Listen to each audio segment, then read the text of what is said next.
Are the world's markets ahead of themselves, or do they reflect an emerging reality of much stronger economic growth than the consensus believes?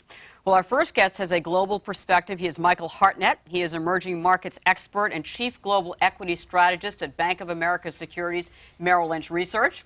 In this role, he identifies key global market trends and strategies for institutional and retail investors.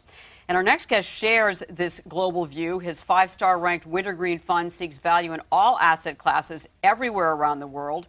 He is David Winters, whom Smart Money Magazine calls one of the world's greatest investors, along with one of his heroes, Warren Buffett. And finally, another value and Buffett acolyte is Whitney Tilson, who runs both hedge and mutual funds, including the five-star Tilson Dividend Fund.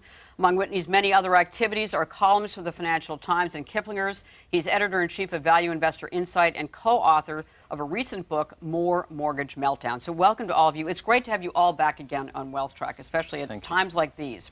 So I'm going to ask all of you the same question first. Is Mr. Market ahead of himself?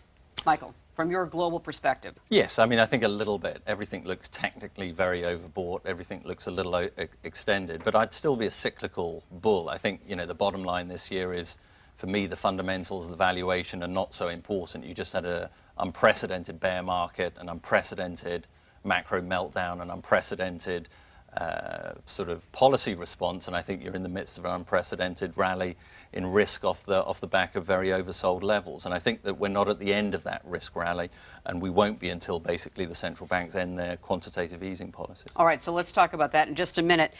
David, your response to that. Do you think that Mr. Market is ahead of himself?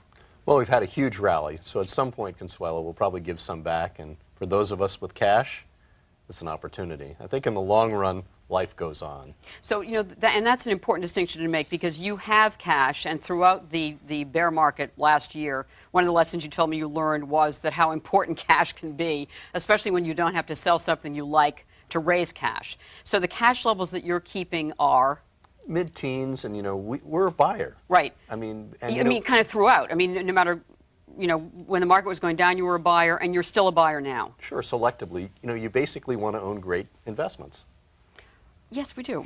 David Winters. Whitney Tilson, you're more domestically oriented, but you're not a buyer per se right now, right? No, we're doing Overall? a lot more selling than buying. Right. Just during this rally, we've been trimming a lot of our longs in our hedge fund, adding to some of our shorts. And 6 months ago, we were playing offense. Today, we're playing defense. And the reason is twofold. One is valuations. If you just look at the S&P 500, everyone uses a little bit different estimates, but the latest ones I saw, it's trading about 19 times next year's earnings and 17 times the subsequent year's earnings, and those are earnings, pretty optimistic earnings estimates, analysts are assuming that corporate earnings return to peak levels only 2 years from now.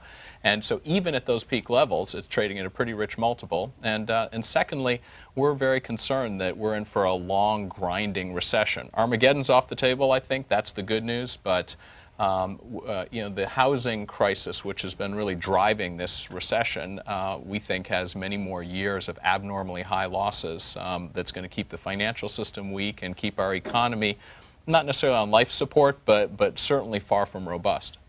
So you're kind of in the camp of what people are defining as the new normal, and it certainly sounds like the Fed is more in your camp as well.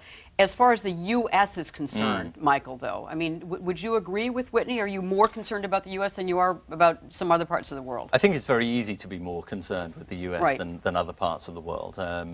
Now, you've seen some signs, some good signs of consumer recoveries in other parts of the world where they speak English, like Great Britain and Australia. So I don't know that you should completely write off the US consumer, but I think David's right. There are a lot of very big issues here with regards to leverage, the housing market, and so on and so forth.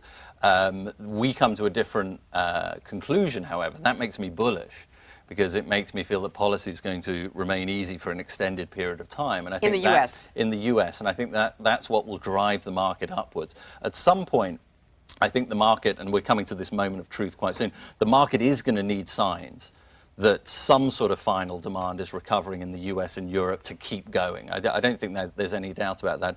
But I think even if you are a sort of structural bear on the ability of the US consumer to consume, I think you are going to see enough evidence from retail sales and consumer activity, consumer confidence, to keep the market or to complete the cyclical bull run that we're currently in. So, David, you don't agree with this, correct? Or do you? The great Canadian hockey player Wayne Gretzky said, "Skate to where the puck is going to be." And I think that's sort of where we are. I mean, this is why at Wintergreen, we're very much focused on the world beyond the United States. Right. Because that's As is where the Michael. action is.